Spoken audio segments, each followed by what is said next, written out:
ధన్యవాదములు సార్. తదుపరి మరి గౌరవనీయులు డాక్టర్ సీదిరి అప్పలరాజు గారు రాష్ట్ర పశుసంవర్ధక పారిశ్రామిక అభివృద్ధి మరియు మత్స్యశాఖ మార్చుల వారిని తమ సందేశాన్ని తెలియజేయవలసిందిగా కోరుతూ ఉన్నాము.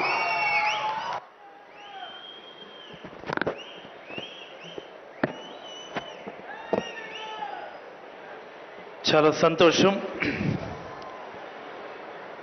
ఎన్నో ఏళ్ళుగా ఎదురు చూస్తున్నటువంటి ఒక గొప్ప కళ సాకారం అవుతున్నటువంటి వేళ మనందరి ప్రీతమ నాయకులు రాష్ట్ర ముఖ్యమంత్రి వర్యులు బడుగు బలహీన వర్గాల ఆశాజ్యోతి అయినటువంటి శ్రీ వైఎస్ జగన్మోహన్ రెడ్డి గారికి ఒక్కసారి మీ అందరి కరతాళ ధ్వనుల మధ్య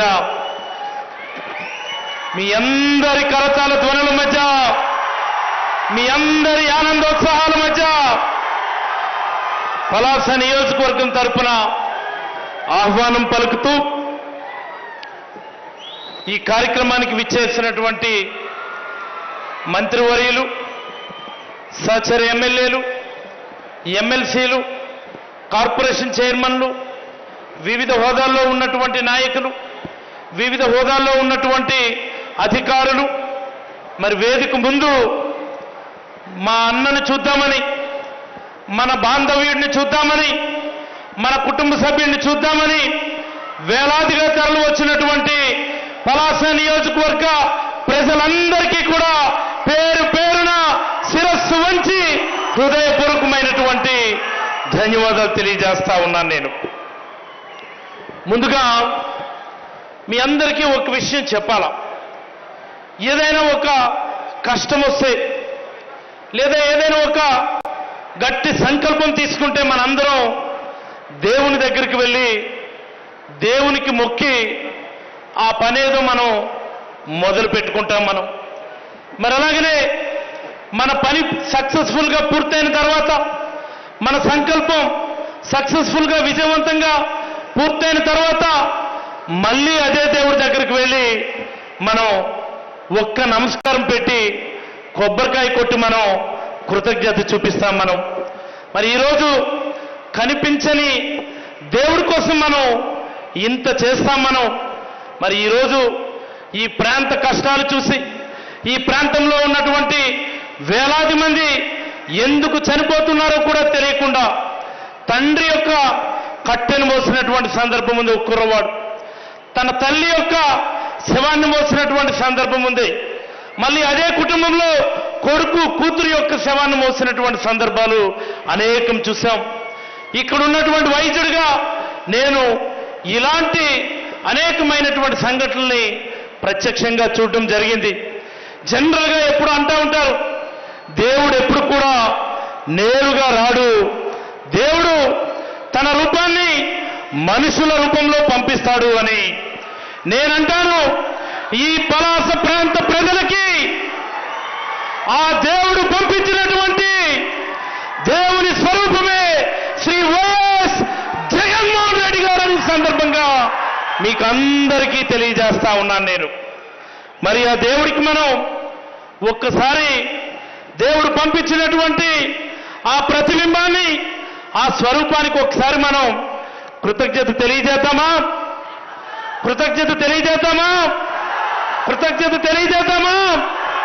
మరి దేవుడికి దండం పెట్టాలంటే ఎలా పెడతాం మనం?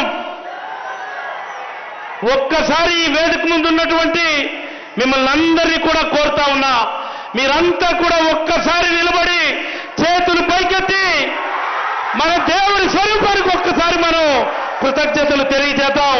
ఒక్కసారి అందరూ కూడా జై జగన్ అని నినాదాలతో మనం కృతజ్ఞతలు తెలియజేద్దాం. జై జగన్, జై జై జగన్, జై జై జగన్.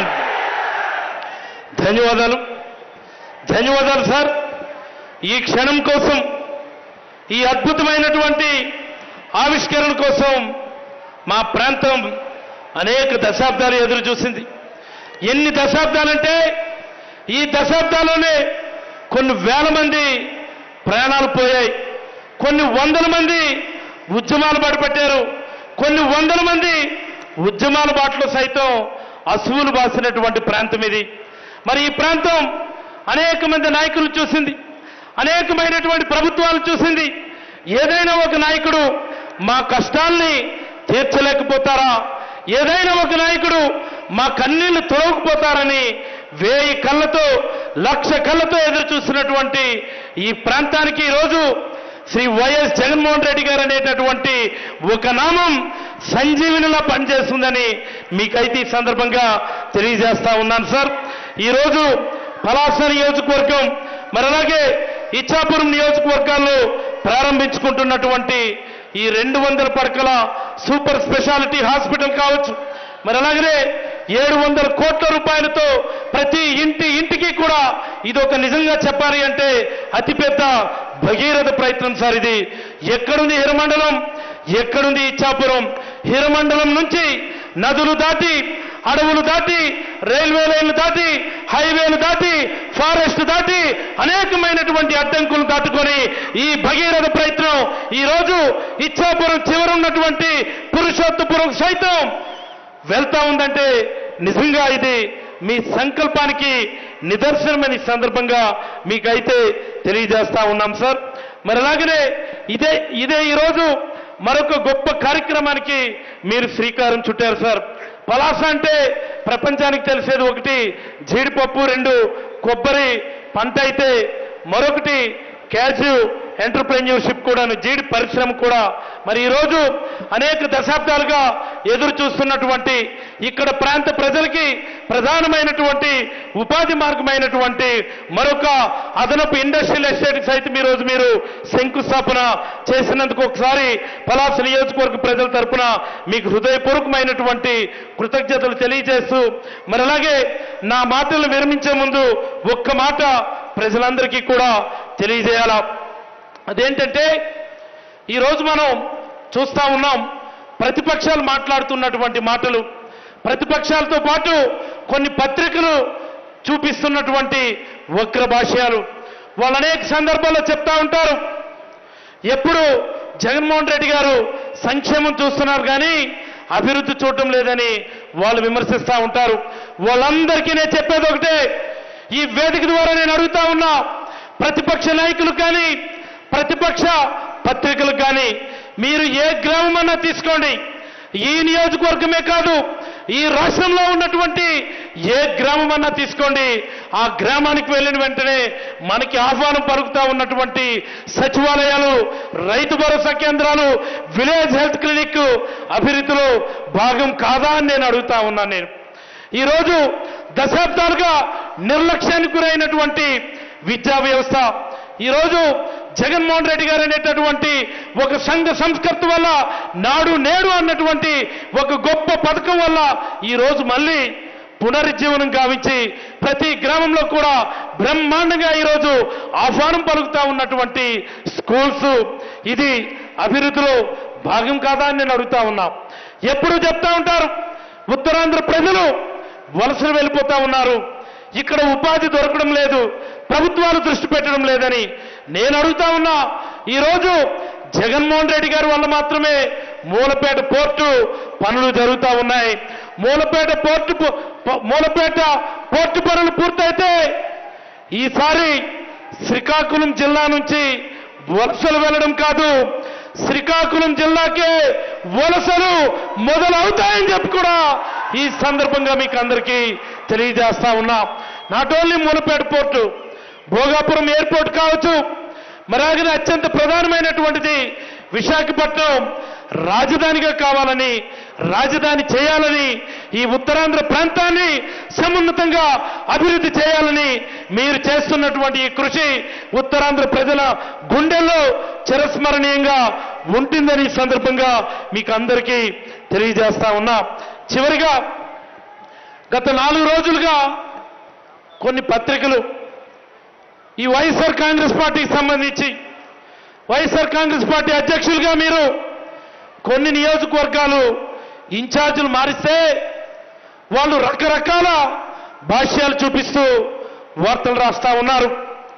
నేనంటాను రాబోయే తరానికి, రాబోయే దశాబ్దాలకి ఈ రాష్ట్రానికి జగన్మోహన్ రెడ్డి గారే ముఖ్యమంత్రిగా రావాలి, ముఖ్యమంత్రిగా కావాలి. రావాలా లేదా? కావాలా లేదా? రావాలా లేదా? కావాలా లేదా? మరి ఎలాంటి పరిస్థితి కావాలి అంటే ప్రతి ఎమ్మెల్యే కూడా గెలవాలా. నేను ఈ వేదిక ద్వారా మీకు చెప్తా ఉన్నాను సార్, మీరు ముఖ్యమంత్రి కావడం ఈ రాష్ట్రానికి అవసరం. మీరు ముఖ్యమంత్రిగా కొనసాగడం ప్రతి పేదవాడికి అవసరం. కొంతమంది ఎలా ఈ ప్రభుత్వాన్ని బద్నాం చేయాలని చూస్తా ఉన్నారు, కొంతమంది ఎలా ఈ ముఖ్యమంత్రిని వెనక్కి పంపించాలని చూస్తా ఉన్నారు. మీరు వెనక్కి తగ్గద్దు సార్. గెలిచే వాళ్ళకి టికెట్లు ఇవ్వండి. మా నియోజకవర్గం ఫలానా వాడు గెలుస్తాడంటే వాడికే ఇవ్వండి, గెలిపించి మీకు కానుకగా ఇస్తామని ఈ సందర్భంగా తెలియజేస్తా ఉన్నా.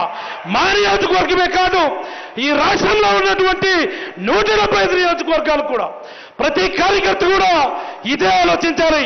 ప్రతి వైఎస్ఆర్ కుటుంబ సభ్యుడు కూడా ఈ సంకల్పాన్ని తీసుకోవాలి. మన లక్ష్యం, మన నాయకుడు ముఖ్యమంత్రి కావడం మాత్రమే. మరి ముఖ్యమంత్రి కావడానికి మనందరం కూడా నడుం కట్టాలని మనస్ఫూర్తిగా మీకు తెలియజేస్తూ, మరి చివరిగా మరికొన్ని మా నియోజకవర్గానికి సంబంధించి కొన్ని చిన్న పనులే సార్ మీ నోటీసులో పెడుతున్నాను. అవి మేము చాలా రోజుల నుంచి